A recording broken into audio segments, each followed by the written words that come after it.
Welcome to प्रतिज्ञा education.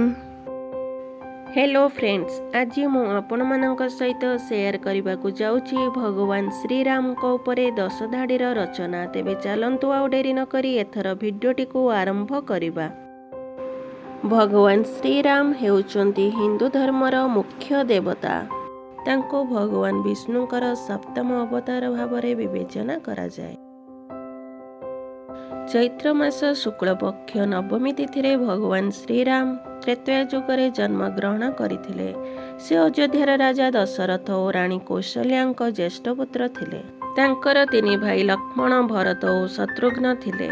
से मिथिलार राजा जनक झियो सीता को विवाह करथिले। पितांक सत्य पालन करी से 14 वर्ष वनवास जाइथिले।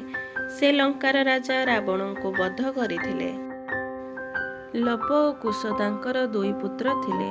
भारत में प्रतिवर्ष भगवान श्रीराम का जन्मदिन को रामनवमी रूपे पालन करा जाए। Thanks for watching.